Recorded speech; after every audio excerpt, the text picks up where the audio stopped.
again, welcome to Waterline Writers. I'm going to introduce our first reader tonight, William Hazelgrove. William is the best-selling author of 8 novels, Ripples, Tobacco Sticks, Micah Highways, Rocket Man, The Pitcher, Real Santa, Jack Pine, and The Pitcher 2. He received star reviews in Publishers Weekly and Book List, ALA Editor's Choice Awards, and has been a Book of the Month selection. He was the first Ernest Hemingway writer-in-residence in Oak Park and has written for USA Today and has been featured on NPR's All Things Considered. The New York Times, LA Times, Chicago Tribune, and USA Today have all covered his books and features. Real Santa has recently been optioned for the movies as well. He runs a cultural blog, The View from Hemingway's Attic, and you can find out more about him at williamhazelgrove.com. I hope you enjoy his selection from tonight. William?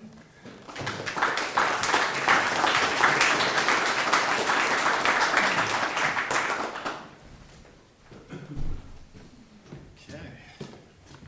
Wow, microphone and everything. Okay. I thought I'd read a little bit from Real Santa. Very simple plot. My 9-year-old daughter was starting to not believe in Santa Claus. How silly, because we all know Santa Claus is real. And I was upstairs real quickly, and I looked out on the roof, and I noticed the roof was really flat. And I thought, I wonder what the physics are of Santa actually landing there. And so I sort of came up with a very simple plot. Basically, an unemployed engineer who becomes the real Santa, hires a broken-down movie director, hawks his house for $100,000, and tries to pull it off, and of course it all goes very badly. And that's Real Santa in a nutshell. So I thought I'd just read a few little sections from it. Very short chapters, sort of an episodic novel. And in this chapter, he's coming back home to his neighborhood. He just got fired from his job as an engineer. George turned into his neighborhood with a box of his belongings on the seat next to him. He drove past inflated Christmas globes that looked like incubators. There was a giant Frosty the Snowman, St. Nick, and a few penguins. George didn't care for the inflatables with the pneumatic pumps and the flaccid plastic on the snow like giant rubbers. He had come to accept the smiling pumpkins lolling on their tethers, and even a few turkeys during Thanksgiving after they had moved out of the neighborhood bordering the city 5 years ago. His country home with the wraparound porch swung into view. It was a Victorian, built around the turn of the century, and the realtor had almost not shown it to him. It's too old, she told him.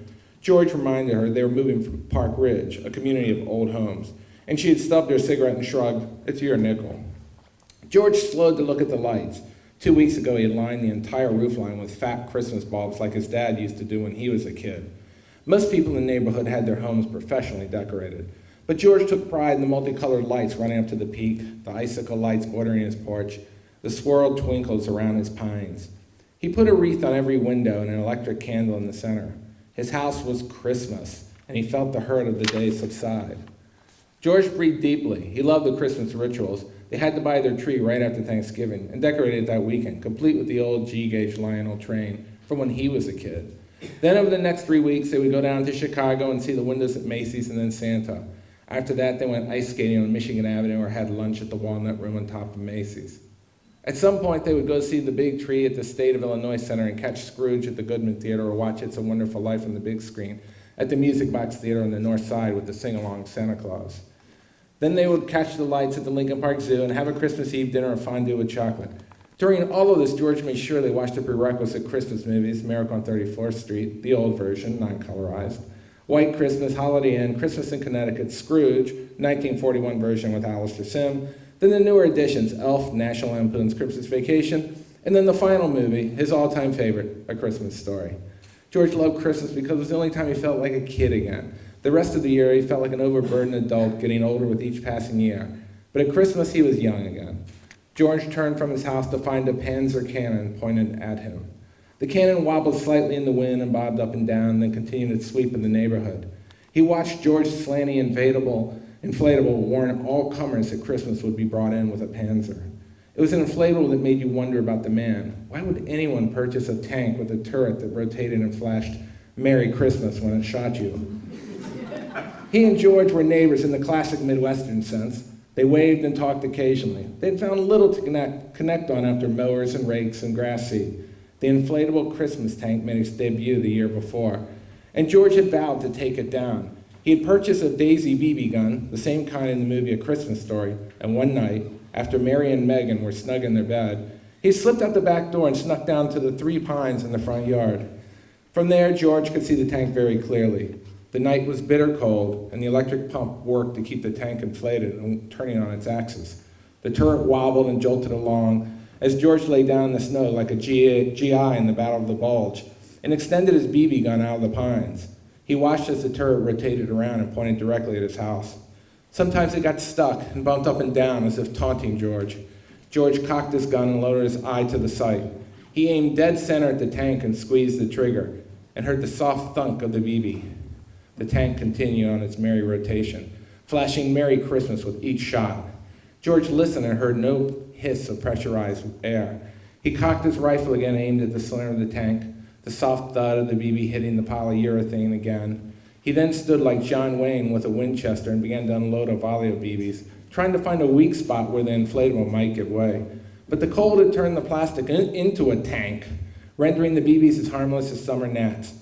George emptied his gun and contemplating attacking the tank like a crazed soldier has run out of bullets, but realized Shanty would press charges if he caught him, so the tank remained. George sighed and pulled into his driveway, feeling his phone vibrating in his chest. He glanced at the number and considered not answering. Yeah, Dad. You're a hard guy to get hold of. George put his Prius in park and settled back into his parka. Yeah, well, a job and kids, and Christmas will do that.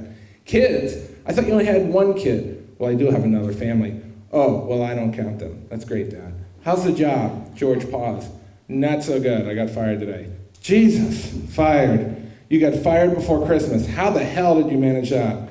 George shut his eye and rubbed his brow. Leave it to his father to put getting canned into the category of a choice. You opted to get fired before Christmas. I didn't manage anything, Dad, but yes, I got fired before Christmas. How the hell did that happen? They just pulled me in and told me I was fired. But what happened? Were you drinking on the job? Were you banging some broad in the office? George stared out of his fogged-up windows. In his father's world, people only got canned for being a drunk or banging Betty, the floozy secretary. No one ever got canned for a bad economy performance or because they simply didn't like you. There's a depression on, Dad. This ain't no depression. Let me tell you, I was a kid when there was a depression, and this ain't no depression. You still got your house, don't you? Yes, I still have my house, Dad, George said dully. This ain't no depression, but seriously, son, what the hell happened? It's your 3rd job in 6 years. 4th in 6 years, Dad. 4th or 5th, doesn't matter. George really didn't want to go down this road again. He felt kind of stupid and silly for waving his ass in the air and barking. He had to clean out his desk and office with his coworkers staring at him. He should have just flipped Mike Soros the bird and walked out. There were some political issues, Dad. Political? What, they fired you because you're a Democrat? Yeah, Dad. They fired me because I was a Democrat. Jesus, those dirty bastards. There were performance issues, Dad. Performance issues? What do you mean? When I worked for the railroad, you just did the work. There was no performance involved. When I was in the caboose, testing the bridges, after World War II, Floyd Habersham and I were out in the middle of nowhere, and George sighed. The story of his father going all over the country in a railroad car with Floyd was a legend. He had heard it many times how he tested every bridge in the country, and big steam locomotives backed onto the bridge to see if the steel would give out. He was glad to hear the familiar beep of another call. And Floyd and I went all over the damn country. Hold on, Dad, I have another call. Dad, yes, hello, Jeremy, George said, feeling the good tidings of his only son. Dad, everyone at college has a new car, and I just have that old clunker you gave me. I see. Is that a problem? His 20-year-old son made a sound in his throat. Yes, it's a problem, Dad. My car sucks. And Mom says it's your fault I don't have a good car because you won't let her sell a house. George rubbed his eyes behind his glasses. And that's not true, son. We can't sell the house until the economy comes back.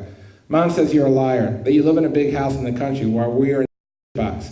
She shouldn't say that. Hold on, Jamie wants to talk to you. Dad? Dad? George sat up in the car. Hello, sweetie. Dad, I want an iPhone. George breathed heavily in his fogged-over Prius. Well, now you have a phone. I gave you my old BlackBerry, and I don't want some old man BlackBerry. I want an iPhone. Now, Jamie, Mom says you have to get me one because you don't pay her child support. Well, now you're 18, and by law, I don't have to pay that anymore, but I do and your mother. Dad, I'm a senior in high school. I know, honey, but it's embarrassing not to have an iPhone and be a senior. George breathed heavily. His Prius was a steamed-up capsule, and he really wanted to forget about this day. I'll see what I can do. Mom wants to talk to you. George? Yes, Cynthia, he said wearily. I didn't get the check. It's Christmas. I need money. I sent it to you. You should have had it today or tomorrow, he replied calmly. It better be here, so help me or going back to court. It's bad enough you won't let me get out of this hole, but now you stiff me on support. Hole, George murmured. So that's where Jeremy gets at. He knows hole when he sees one. I couldn't move on with my life if you would let me sell this hole. George rubbed his forehead. Cynthia, if you sold now, you couldn't pay off the note. That's your opinion. And I got a kid driving a beater and a daughter who needs a phone while you're out there in your perfect home with your perfect family while we get screwed. George drew a small circle on his fogged-over windshield. I'll see what I can do for the kids. That check better be here tomorrow, George. I'm going to file again. The phone went dead and George paused, remembering his dad was still on the line. He sighed and clicked over. What the hell? Did you forget about me? I would think you need family now that you got canned. Dad, I'll call you later. But George turned off his phone and got out of the car into the clear, cold night. He stood in the drive, staring at the lights winking in the pines. He felt some of the stress leaving. It was Christmas again. He heard a slight whir, a sliding of cold plastic, and turned. The pans were pointing at him and fired.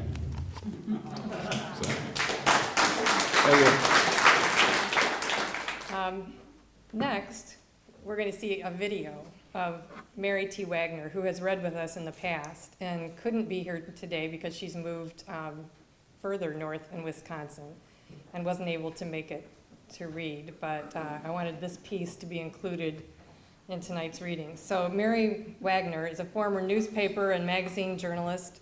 She changed careers at 40, going to law school to become a criminal prosecutor, but inevitably the joy of writing drew her back to the keyboard. This mother of four and new grandmother lives in rural Wisconsin, where she draws much inspiration for writing from daily walks with her dog, Lucky, and a cat who thinks he's a dog, the Meatball. Wagner's legal work has ranged from handling speeding tickets to arguing and winning cases before the Wisconsin Supreme Court, sometimes in the same week.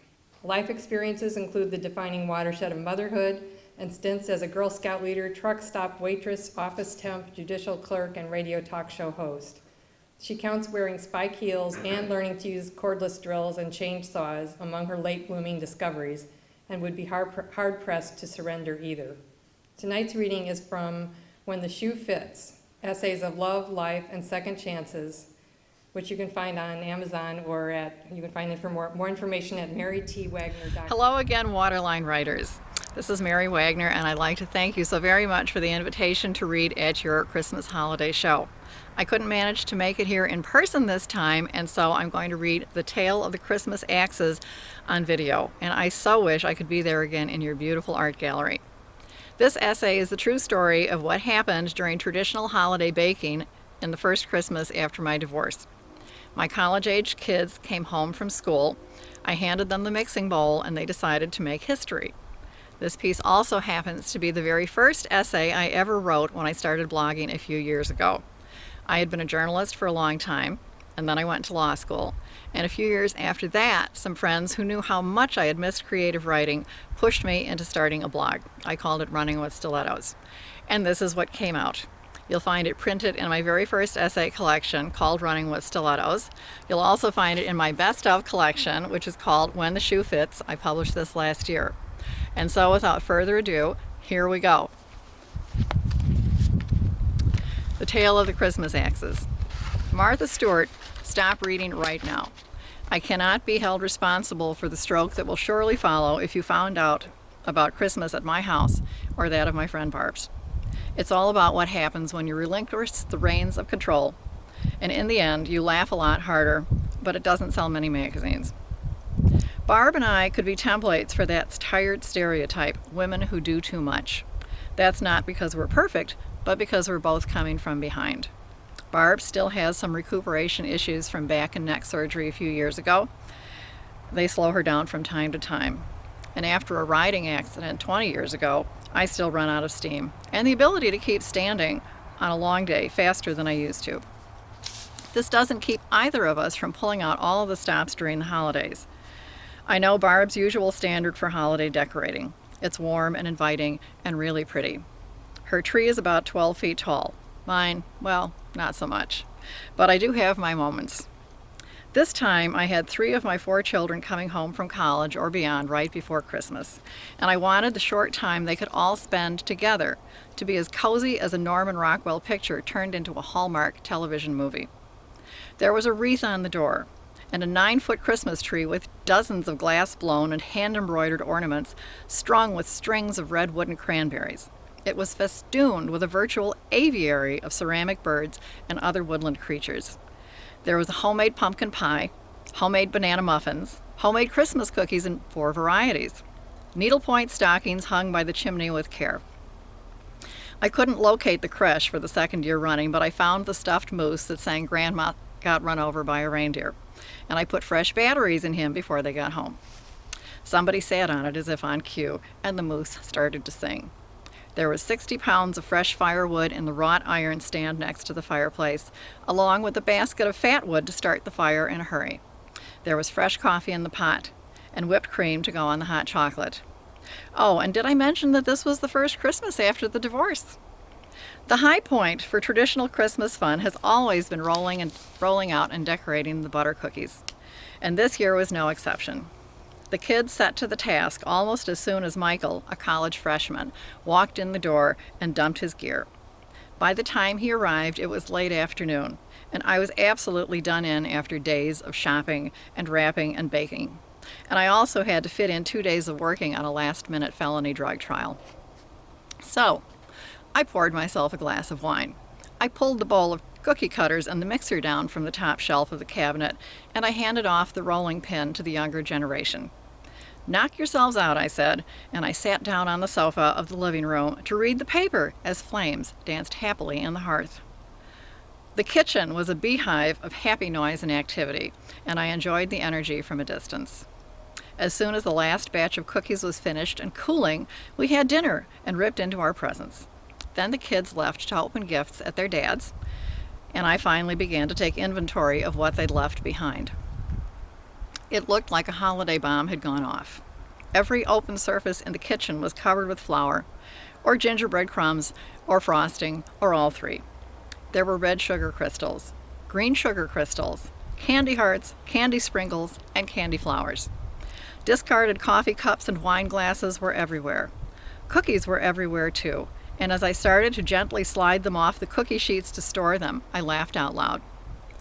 My late mother-in-law had given me the cookie cutters 2 decades before, and every year I had pulled out the most obvious holiday ones from the eclectic collection. There was a Santa and an angel, a reindeer, a fir tree, a bell, a star, a heart, a flower. And every year, the maternal censor in me had stopped at pulling out the cookie cutter that was clearly shaped like an axe. Why Santa might need an axe on his journeys anyway, I could only guess. But the kids had found the axe-shaped cookie cutter in the bottom of the bowl I'd handed them and had taken it to town. There were lots and lots of Christmas axes in this year's cookie assortment. They were bloody axes, in fact, since they had decorated the edges of the blades with red sugar crystals. Keeping the theme going, they had brought the angels into the act as well, with bloody little angel hands to go with the bloody little axes. I was surprised they let Santa keep his head on his shoulders. The extra dreadlocks they added to Rudolph's antlers and colored red, making him the sideshow Bob of the reindeer team, seemed almost like an afterthought. I packed the cookies and laughed. Then I packed some more cookies, and I laughed for the rest of the night. The next day, I called Barb to tell her about the new Christmas tradition. She had had one of her own to match. She had apparently run out of holiday steam a bit early as well, and had turned the task of decorating the gingerbread men over to a 12-year-old niece. Surprise! Her niece had made an artistic judgment that gingerbread men looked better with 3 eyes than 2, and a new tradition was born at her house as well. From now on, gingerbread men at Barb's will have a 3rd eye. And at my house, when the kids want to make bloody Christmas axes and murderous angels again, I'll make sure they've got red frosting to do the job right. And with that, once again, thank you so very much for this invitation. Have a happy holiday and a wonderful new year to you all at Waterline. Thanks. Donald J. Bingle used to write holiday skits for his law firm. Now that he's retired, he has to write humorous holiday pieces for strangers. Since he's been writing, editing, critiquing, and marking up stuff for decades, it occurred to him that most people don't know what the process is like, and even fewer realize what would happen if holiday classics were actually presented to a writers group. That led to Seasons critiquing a few years back, followed by Merry Markup, and now, tonight, Holiday Workshopping, all of which are available as Amazon ebooks, or Don can have Amazon email them to you. You can also see his video recordings of them on our website. If you'd like an even darker look at writers groups, check out Don's murder mystery Frame Shop, a soon-to-be famous Illinois author competition semifinalist. Alas, it did not win, so Don is still not famous. More on Don's latest books can be found at donaldjbingle.com, and you can email him at orfight@aol.com. Don, Holiday Workshopping.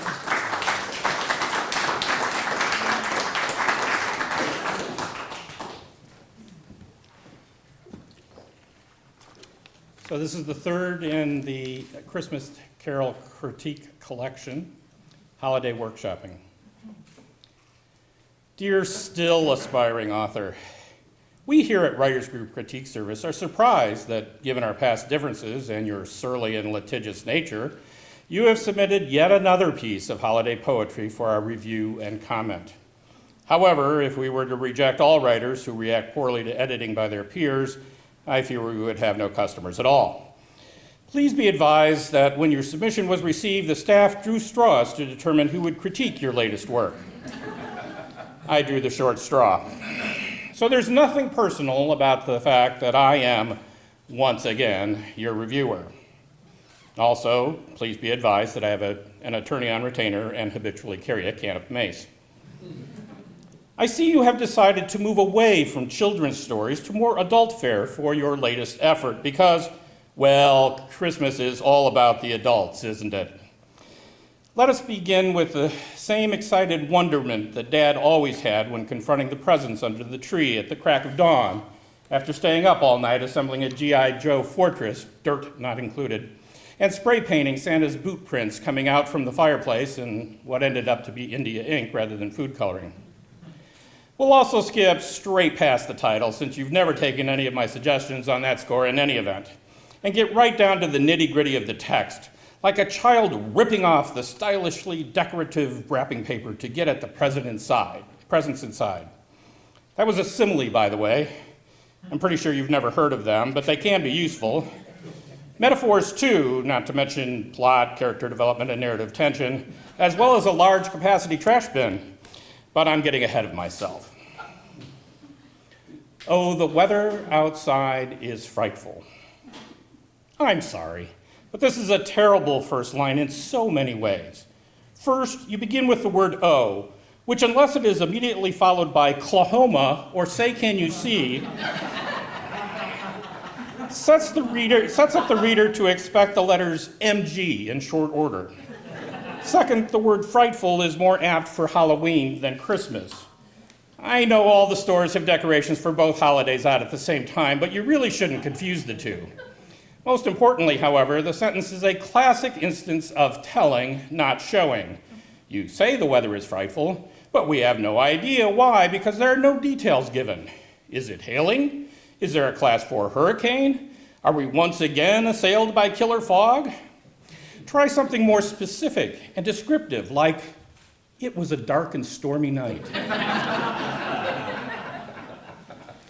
But the fire is so delightful. What fire? You say the fire as if the reader already has been told about some fire, but there's no antecedent. Is the fire inside or outside? Also, the pun of using a word containing the syllable light to describe fire is trite and unworthy of even you. Remember our watchwords here at the Writers Group Critique Service: puns should be punished. And since we've got no place to go, really, your lead-in to a romantic winter tale is to woo your lover by telling her you've got nothing better to do? That's sure a compelling romantic sentiment. Not. I mean, look at it. You could use the same exact phrase in an essay describing the lack of public restroom facilities at the downtown mall. Let it snow, let it snow, let it snow. This blatant attempt to rip off Disney's Frozen will not go unnoticed by their lawyers. I understand Disney hires every attorney in California and Florida for one small matter or another, so anyone they sue has trouble finding a local attorney to represent them. Fear the mouse, buddy. Fear the mouse. Oh, it doesn't show signs of stopping. OMG, another sentence starting with O. Worse yet, you once again have a pronoun with an ambiguous antecedent, it. What doesn't show any signs of stopping? The repetitious pleas to an unspecified deity to continue the snow? In an allegedly romantic setting, saying something doesn't show signs of stopping could be considered suggestive, if not downright rapey. And I brought some corn for popping. Grease-laden explosive carbohydrates sprinkled with sodium chloride, the ideal present for lovers everywhere. I'm sorry, is that a bag of Orville Redenbacher in your pocket, or are you just not that happy to see me? The lights are turned way down low. This is a classic example of passive voice, a telltale sign of an amateur writer. Sure, I could rattle on about how passive voice occurs when the object of the verb is treated as the subject, but I think you would benefit from a more simple rule. To put a Christmas spin on Rebecca Johnson's oft-retweeted advice, if you can add the phrase, by abominable zombie snowmen, at the end of a sentence or sentence fragment, and it makes sense, the construction is passive. The lights are turned way down low by abominable zombie snowmen tracks. Whereas if you added by abominable zombie snowmen to the actively phrased, I turned the lights way down low by abominable zombie snowmen, it makes no sense at all. So it's not passive. Oh, by the way, abominable zombie snowmen are frightful. Snow is not. Let it snow, let it snow, let it snow. Let it go, let it go, let it go. Disclaimer. These sentences are used under the fair use provisions of applicable copyright law and not intended to infringe upon the rights of the Walt Disney Company. When we finally kiss goodnight.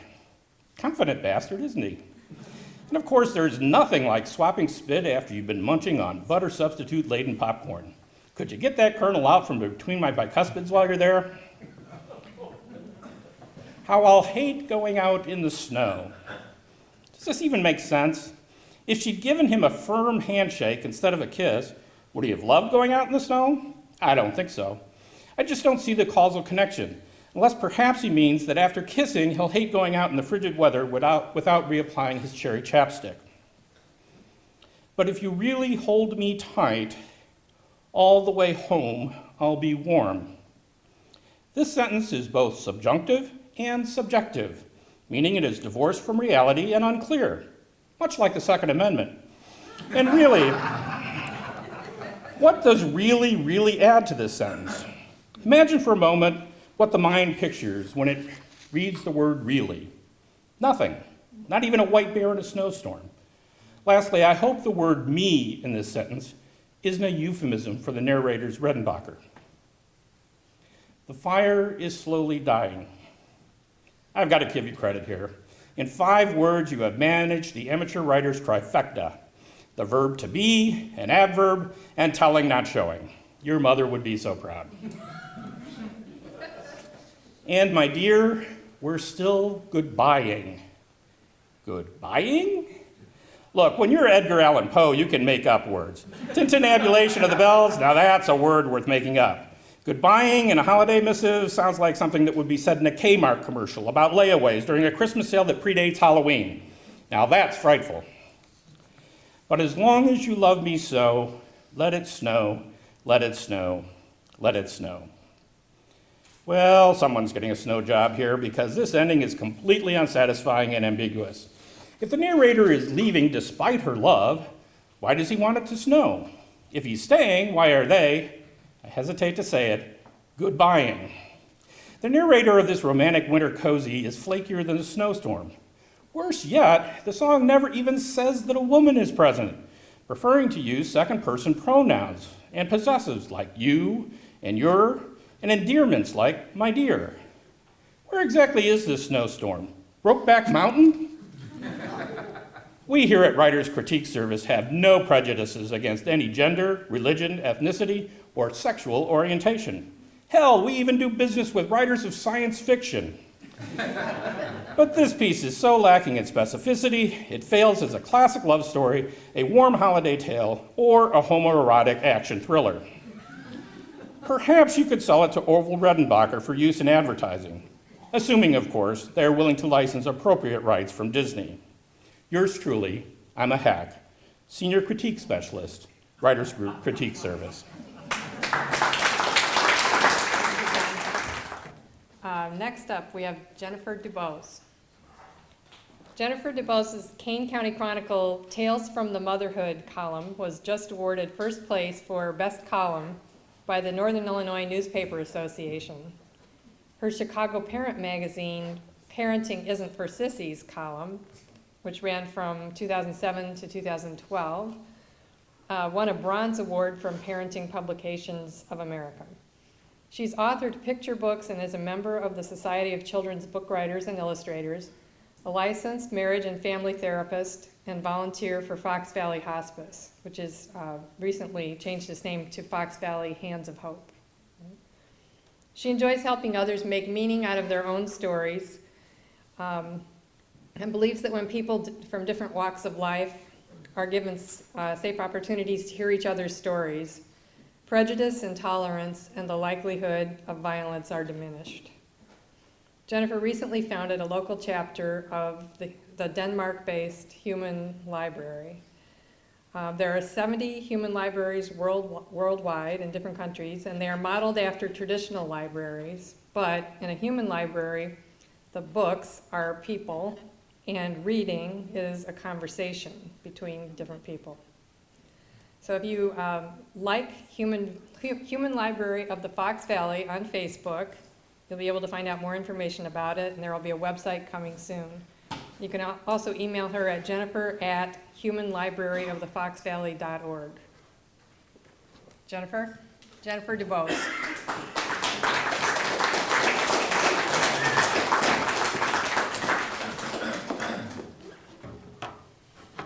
Okay, the column I'm going to read to you tonight is from my column, Tales from the Motherhood, published in the Kane County Chronicle.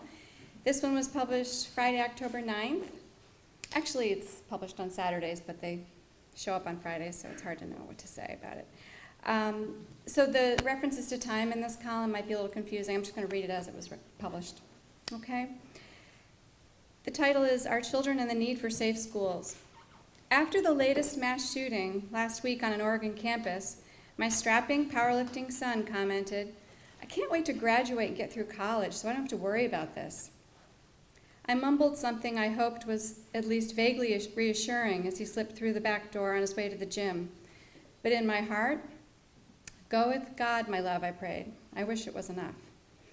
At 6:53 Tuesday morning, while he was out walking Jake, and Holly stuffed her lunch into her already overstuffed backpack, I received the following email from their principal.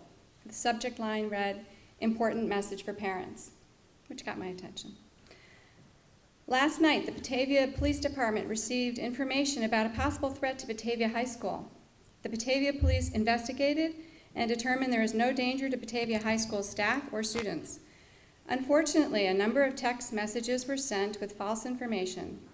There does not appear to be any basis to the rumors, so please take this opportunity to talk to your child about reporting school safety concerns. Their first contact should be with a BHS staff member or other trusted adult rather than perpetuating a rumor. The Batavia Police Department will have a presence at Batavia High School today. Out of an abundance of caution, please contact me if you have any questions. Signed, the principal. I trust the Batavia Police and believe they believed there was no immediate threat to my children, but wow, given the killings in Oregon a mere 5 days earlier and the subsequent threats to other campuses, including nearby College of DuPage on Monday, an email of this nature sent 20 minutes before my kids were supposed to walk out the door left me with precious little time to process such news. I need more than a few minutes heads up after receiving the word of a possible threat to my children to do so, even if others have decided the threat is benign. And I would take the time I needed. Had I opened it later, I'd immediately have gone to pick them up.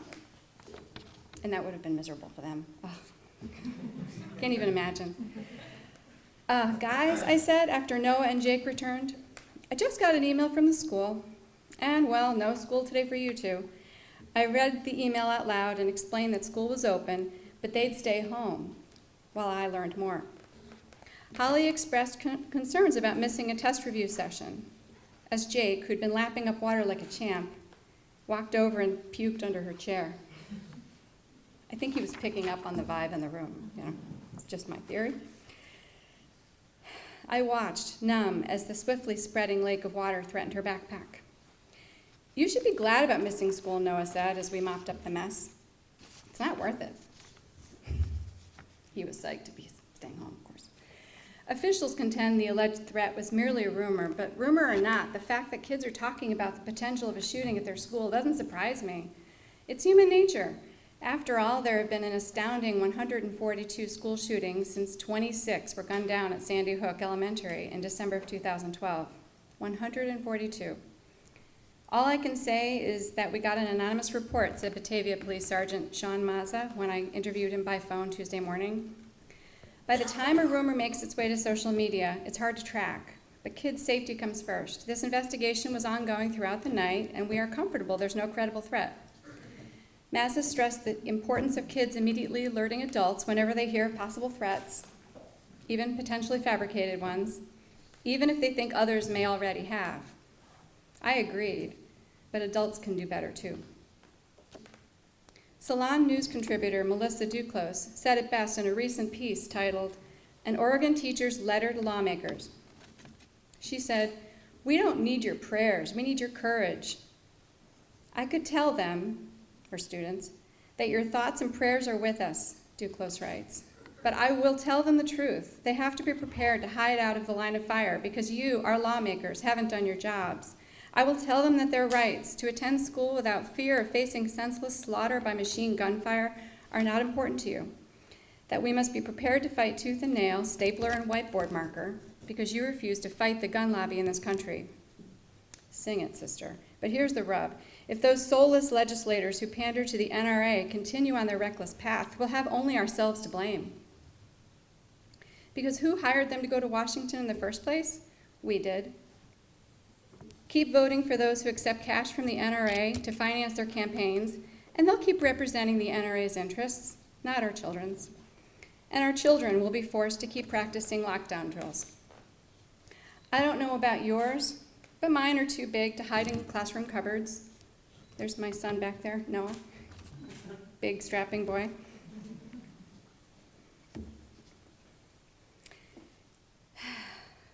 Mine are too big to hide in classroom cupboards, as only the littlest and luckiest Sandy Hook loves manage to do. Noah says they're told to get behind desks, away from windows. But children who can't scramble that quickly, and those brave souls who dodge bullets on the south side of Chicago just hoping to get to school in the first place? Good God, people, vote. Vote like your kids' lives depend upon it, because they do. Thank you. Final featured writer tonight is Laura Vasilion. And Laura Vasilion has written feature articles and business profiles for national and international publications like Reader's Digest, Newsweek, Entrepreneur, and the Chicago Tribune. Her novel Maelstrom, set in World War II Iceland, was inspired by her father's experiences as a Navy photomate, which I'd never heard of until I met Laura. Navy photomate, and explores the war's ultimate cost to those who fought in it and those who survived it. Her upcoming memoir chronicles her friendship with a 90-year-old Frenchman. Her love of travel and cultures, and various cultures, led her to create Talking to the World, the Chicago Now blog, in which she interviews one person from every country in the world. How many so far? About 30. Okay, so she's done 30 out of... Free of political judgments, religious rhetoric, and self-serving agendas, her intention is to better understand the world and share that understanding with us. You can find her blog on chicagonow.talking-world.com. Laura Vasilion.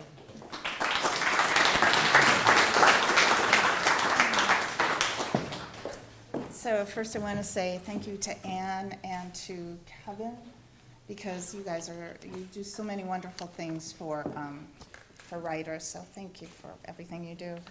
I'm going to read 3 posts from the blog. The first one is a post I did on Wales, and then I'm going to do one on Russia, and then end with an essay. So in 2008, I met a charming Welshman named Donald at a conference in Iceland.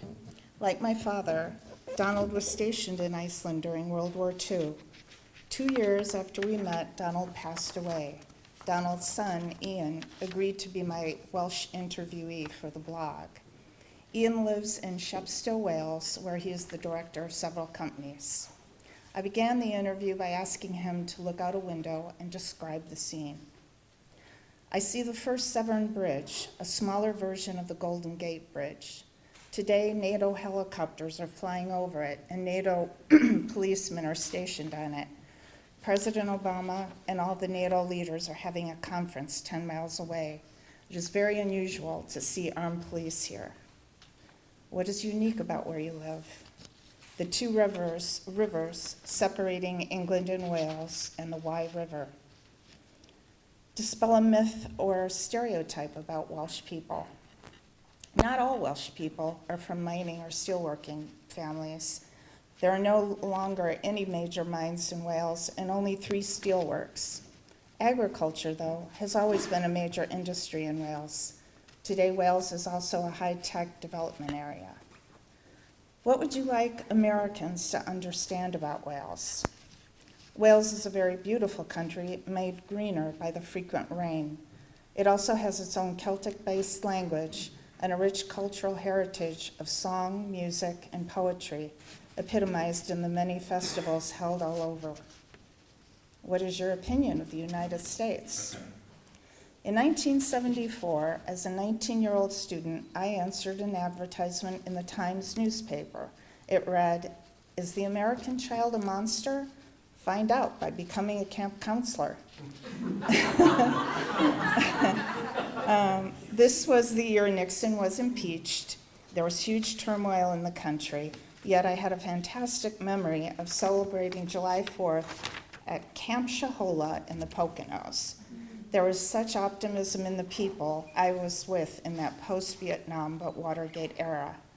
My eventual conclusion was that the American child can indeed be a monster, but with a heart of gold and a great can-do spirit.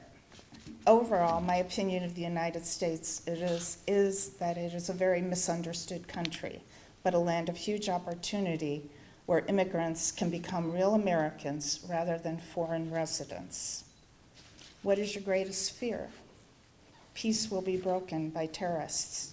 The world seems to be in as much turmoil now as ever in history, and it's happening very close to Wales, in Ukraine and the Middle East. My other great fear is that the world will not be able to feed itself, given current birth rates. What gives you hope? Looking at the sun, thinking how good life can be if only everyone could be at peace with others and themselves. Please share a favorite quote. It is not the cleverest of species who survive, but those most adaptable to change. Charles Darwin. And so the next post is from a young man who lives in Russia. He's a software engineer. I met him through my husband, who played chess online with him. And so this is Alex. When I started this blog, my intention was to give people around the world a voice. My pledge to them was not to judge or dispute their views, no matter how difficult it may be to hear what they say. Alex, a software engineer in Russia, reminded me of that pledge. He warned me I might not like some of his answers. I assured him he wouldn't offend me. I wanted a different perspective. Alex certainly gave me that. Alex lives with his family in Zelenograd, outside of Moscow. His days begin with a cup of tea and bread with butter. He works roughly 10 hours a day writing code, sitting in meetings, and managing his business. I asked him to describe the scene outside his window. Trees lie beyond the window. A bit further, car garages and parking lots. On the horizon, a block of apartment houses 14 floors tall.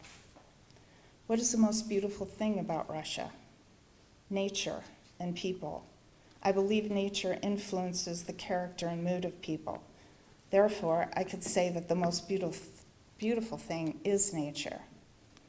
Who inspires you? Those who speak less and do more. Entrepreneurs, volunteers. What do you want Americans to know about Russians? Not every Russian has a bear. Not all Russians drink a bottle of vodka a day. You can't understand foreign culture by watching TV, especially news. Talk to people, face to face. The internet gives you that ability. Help us understand the conflict in Ukraine. There are two sorts of Americans.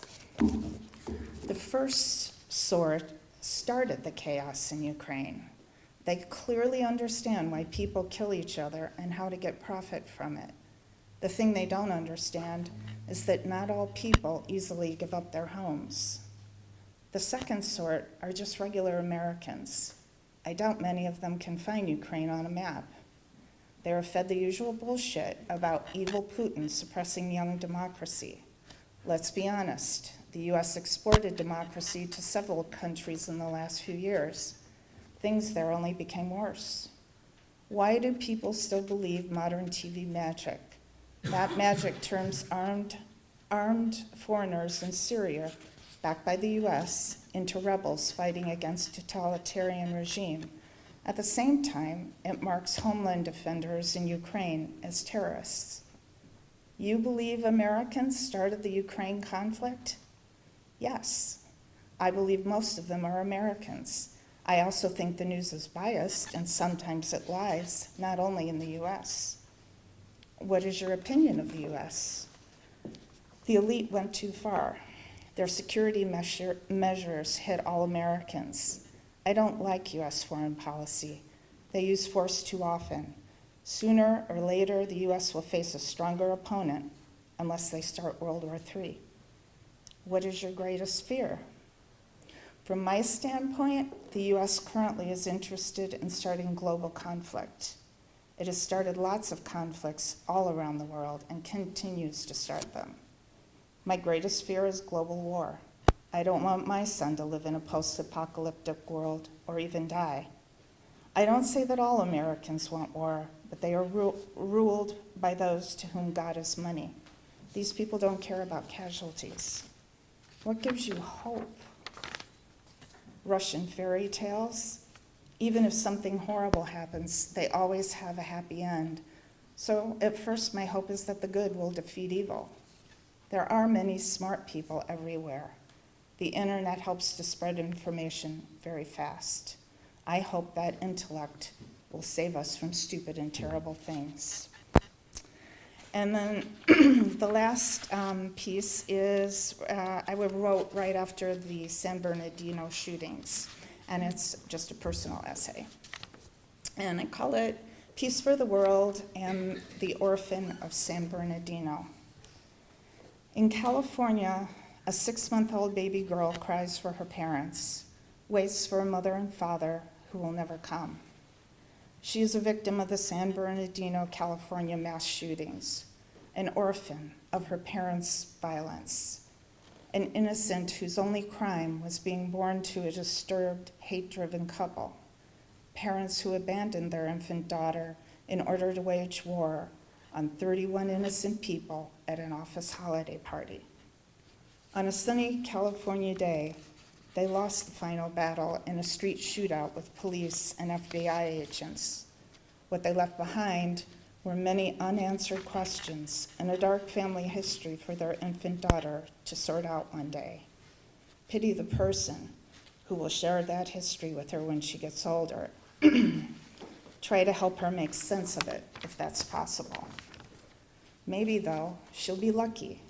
Maybe she will receive the love and support she needs to live a normal life, the strength to resist revenge, the wisdom to choose happiness and forgiveness over perpetuating her parents' legacy.